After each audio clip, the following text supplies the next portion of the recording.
Saudara yang dimuliakan Allah Subhanahu wa taala, bagaimana Sayyidina Umar Ibnul Khattab radhiyallahu an.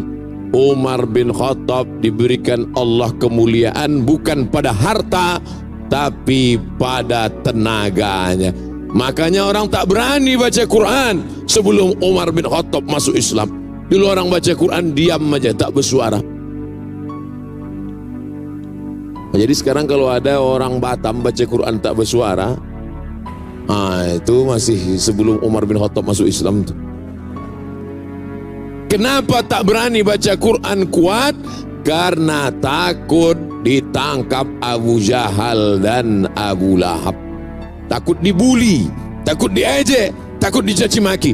Makanya Nabi berdoa, Allahumma a'izzal Islam bi Umarain. Ya Allah, kuatkan Islam ini dengan 2 Umar. Saudara yang dimuliakan Allah Subhanahu wa taala. Nah, maka Nabi berdoa, Allahumma a'izzal Islam bi Umarain. Ya Allah, kuatkan Islam ini dengan 2 Umar. Kalau tak Umar bin Khattab, Umar bin Hisham. Kalau tak Umar bin Hisham, Umar bin Khattab. Akhirnya yang masuk Islam adalah Umar bin Khattab. Kenapa? Karena Umar bin Khattab pemenang gulat, juara bertahan setiap tahun. Setelah Umar bin Khattab masuk Islam, beranilah orang sholat berjamaah, beranilah orang membaca Quran, berani orang mengatakan aku Islam, karena ada backing yang luar biasa. Inilah pentingnya preman-preman ini taubat. Kalau tidak, anak-anak muda takut. Mau kemana kok? Mau ke sana sebentar, Pak. Takut diganggu parkirnya, takut diganggu motornya. Tapi kalau sudah preman masuk Islam, tobat dia, hijrah dia. Mau kemana? Ngaji. Apa yang tidak nanya? Pijak batang leher kau nanti. Oleh sebab itu bangga kita di Batam ini, preman-preman pun ngaji tobat insyaallah. Cuman sebelum premannya dia garang, setelah hijrahnya garang, sebelum hijrahnya galak, setelah hijrah juga mesti galak. Cuman bedanya dulu galaknya di pasar, sekarang galaknya mengajak orang amar ma'ruf nahi mungkar. Takbir. Ini banyak juga preman-preman ini sebelum taubat galak, setelah pengajian Pak, itu ada orang ganggu kami, serahkan aja sama Allah. Kalau ada preman model ini, antukkan kepala yang ketiang. Tak ada guna kau hijrah, buat beban aja. Udah tobat, tengok itu Wahsy itu penjahat, pembunuh. Wahsy itu bukan main dosanya. Wahsy lah orang paling berdosa di dunia ini. Kenapa? Karena yang dibunuhnya paman kandung Nabi Muhammad sallallahu alaihi wasallam. Singa Allah dibunuhnya. Siapa itu? Hamzah bin Abdul Muttalib. Hazzaztu hirbati, kutusukkan tombak pendek ke tulang belakang Hamzah. Hazzaztu, lalu ku goncang-goncangkan sampai maaf cakap ujung tombak itu keluar dari selangkangan Hamzah. Lalu kemudian ku gunting telinga Hamzah, kami potong hidung Hamzah, kami tusuk pakai benang, kami jadikan liontin buah rantai. Datang pula perempuan bernama Hindun, disobeknya jubah Hamzah, dibelahnya dada Hamzah, diambilnya jantung Hamzah, dikunyahnya hidup-hidup. Kan main peristiwa itu terjadi di depan Jabal Uhud, perang Uhud tahun ketiga hijrah. Makanya kalau orang pergi umrah itu mestinya di Bukit Uhud itu dia sedih mengenang kematian Hamzah. Tapi adik-adik, bapak ibu, tengok nanti waktu umrah, cemana orang di Bukit Uhud sambil foto-foto. Teman-teman, kita sedang ini sekarang sedang berada apa ini? Tapi jadilah, daripada dia tak umrah sama sekali, daripada dia sakau, ya kan. Kita doakan mudah-mudahan dia berangkat umrah sekali lagi dengan ilmu insyaallah.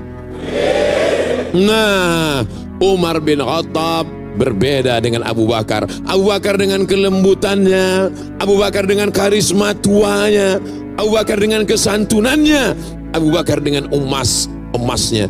Tapi Umar bin Khattab dengan lantangnya, Umar bin Khattab dengan suaranya. Makanya ketika Aisyah menengok ada seorang laki-laki yang letoy, loyo, bawanya mau mampus, lalu ditanya oleh Aisyah, "Man hadha? Who is this?" Siapa ini? Kata orang-orang yang ada di situ, "Huwa azhadun nas." Inilah orang yang paling zuhud, inilah orang yang paling rendah hati, inilah orang yang paling tawadu. Kana Umar ibn al-Khattab azhadan nas. Umar bin Khattab orang paling zuhud, Umar bin Khattab orang yang paling rendah hati, Umar bin Khattab orang paling tawadu. Idza takallama asma, kalau bersuara, berkata-kata suaranya lantang. Wa idza masya asra, kalau berjalan langkahnya tegap. Wa idza daraba auja, kalau memukul pukulannya keras. Jadi preman kalau sudah tobat, ngomongnya tetap kuat, tangannya tetap keras, kakinya tetap tegap, dan bicaranya tetap lantang. Bukan letoy, loyo, lunglai, lesu, lemah, mati. Oleh sebab itu maka dia tetap lantang, tapi lantangnya menyuarakan amar ma'ruf nahi mungkar. Balik dari masjid, nampaknya anak-anak muda nongkrong-nongkrong di pos kamling. Anak muda, kenapa kalian tak ke masjid? Masjid. Gitu. Walaupun udah tua. Kadang banyak preman-premannya udah tua. Ke masjid lah. Bapak nggak bisa kuat lagi.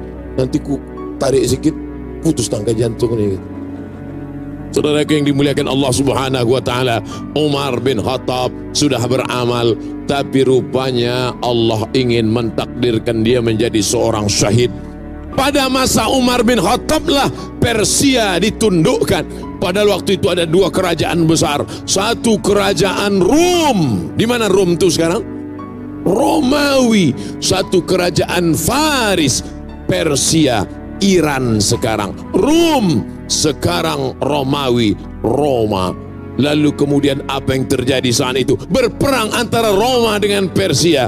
Makanya ada satu ayat, satu surat dalam Al-Quran, namanya surat Ar-Rum. Ghulibatir Rum. Roma kalah, dikalahkan oleh Persia. Tapi Allah masih tahu sama Nabi Muhammad SAW, nanti saatnya Persia akan kalah dan Roma akan menang. Dan saat itu sahabat-sahabat lebih memihak kepada Roma daripada Persia. Pada masa pemerintahan Umar bin Khattab, Persia diislamkan. Ada satu orang yang sakit hati dengan Umar, namanya Abu Lu'lu'ah. Siapa namanya? Pas mau sholat subuh, ditikamnya Umar bin Khattab, ditusukkannya Umar bin Khattab. Akhirnya keluarlah darah dari Umar bin Khattab.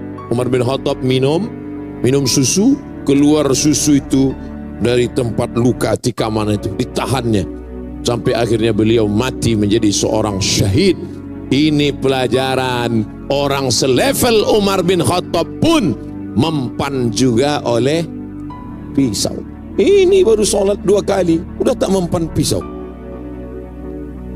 Baru sholat 2 kali, subuh sama zuhur. Sore itu asar, udah cucuk-cucuk tak mempan. Umar bin Khattab aja kena pisau, luka, meninggal dunia. Oleh sebab itu apa yang terjadi sebenarnya? Umar bin Khattab kalau dia berjalan, Umar bin Khattab di suatu jalan, maka setan akan jalan di tempat yang lain. Takut setan melewati jalan Umar bin Khattab. Kita satu perjalanan sama setan.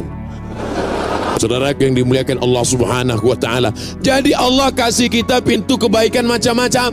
Yang bisa masuk dari kanan, masuk dari kanan. Yang bisa masuk dari kiri, masuk dari kiri. Kalau kau bisa masuk dari kanan, dari pintu harta, seperti Abu Bakar Siddiq. Kalau mau masuk dari kiri, seperti